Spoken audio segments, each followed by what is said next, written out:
Good morning students. आज के इस वीडियो में मैं आपको विजयनगर साम्राज्य के पतन के कारणों का उल्लेख करूंगा। सबसे पहला जो कारण आता है विजयनगर साम्राज्य, इससे पहले मैं थोड़ा सा इस बात पर ध्यान दिलाना चाहता हूं कि विजयनगर साम्राज्य की स्थापना 1336 ईस्वी में हरिहर और बुक्का के द्वारा की गई और विजयनगर साम्राज्य लगभग 300 वर्ष तक अपने अस्तित्व में रहा, फला फूला, शांति स्थापना की और अनेक क्षेत्रों में उल्लेखनीय योगदान इस साम्राज्य का आता है। लेकिन फिर भी इस राजवंश का पतन क्यों हुआ, इसके लिए बहुत सारे कारण जिम्मेदार हैं, उल्लेखनीय हैं। सबसे पहला कारण जो है वो है सैनिक दुर्बलता। तो सैनिक दुर्बलता में जो विजयनगर राज्य का जो सैन्य संगठन था वो दोषपूर्ण था। उसमें सेना के लिए संगठन, प्रशिक्षण, अनुशासन आदि पर समुचित ध्यान नहीं दिया जाता था और विजयनगर राज्य का जो है, जो बहमनी के जो सुल्तान के साथ जो है, बहमनी के सुल्तानों के साथ निरंतर संघर्ष होता रहता था। परंतु इनके बावजूद भी जो है, जो सैन्य दोष था उसको विजयनगर के जो शासक थे उन्होंने दूर नहीं किया और परिणाम स्वरूप जो है उनको पराजय झेलनी पड़ी। और इसके अलावा जो सेना में जो सेना के पास जो है, जैसे कुछ घोड़े होते हैं, तोप होती है, शस्त्र होते हैं, तो ये भी जो है जो मुस्लिम शासक थे उनके पास ज़्यादा श्रेष्ठ थे, ज़्यादा अच्छे थे और जिसके कारण से जो है जो विजयनगर का जो सैन्य संगठन था वो उनकी अपेक्षा इतना श्रेष्ठ नहीं था, जिसमें जो विजयनगर के शासकों को पराजय का सामना करना पड़ा। दूसरा कारण आता है कि जो बहमनी के जो राज्य हैं उनसे निरंतर संघर्ष रहा।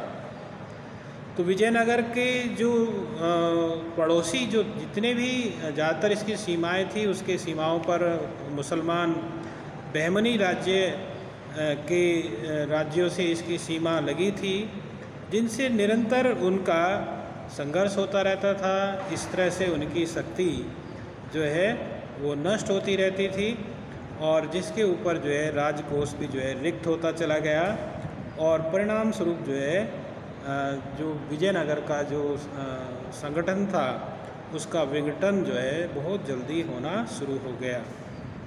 इसके अलावा प्रांतीय अधिकारियों का व्यापक अधिकार, जहाँ पर जो है जो केंद्रीय शासन और प्रांतीय शासन में थोड़ा सा जो प्रांत के जो अधिकारी थे उनको ज़्यादा अधिकार दिया गया था और वो जो अधिकार जो दिए गए थे तो उन अधिकारों का वो अनुचित प्रयोग करते थे। संकट के समय में ये लोग जो हैं, जो प्रांत के अधिकारी थे, ये अपना कोई ना कोई अड़ंगा लगाए रखते थे और समय पर जो है ये सहायता नहीं करते थे केंद्र की। तो ये भी एक कारण क्या बना, इसका पतन का कारण बना। तो चौथा जो कारण आता है सीमाओं की सुरक्षा का अभाव। विजयनगर एक बहुत बड़ा राज्य था, इसके चारों ओर जो है किसी न किसी अन्य राज्य, विशेष रूप से मुस्लिम राज्यों के राज्य थे, उनसे अक्सर निरंतर संघर्ष होता रहता था। लेकिन जो इसके शासक थे विजयनगर के, वो सीमाओं पर पर्याप्त ध्यान नहीं देते थे, जिसके कारण से जो अन्य राज्य थे, पड़ोसी राज्य थे, वो उस पर हावी होते चले गए। उसकी कमियों का उन्होंने पता लगा लिया था और ये भी एक कारण बनता है उसके पतन का। इसके अलावा विदेशी व्यापार पर पुर्तगालियों का अधिकार। तो पुर्तगाली यहाँ पर आ चुके थे जो यूरोप से आए थे और ये जितने भी विजयनगर के जो भी मार्केट था, उस मार्केट में पुर्तगालियों का अधिकार हो गया था।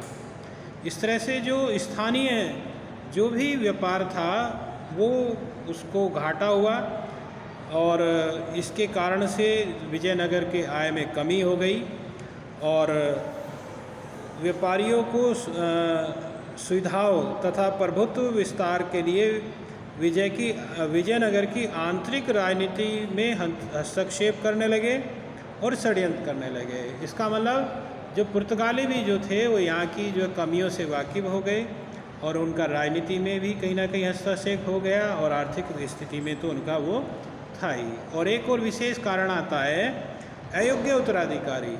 तो अयोग्य उत्तराधिकारी भी जो है एक बहुत महत्वपूर्ण एक कारण है इस विजयनगर साम्राज्य के पतन का।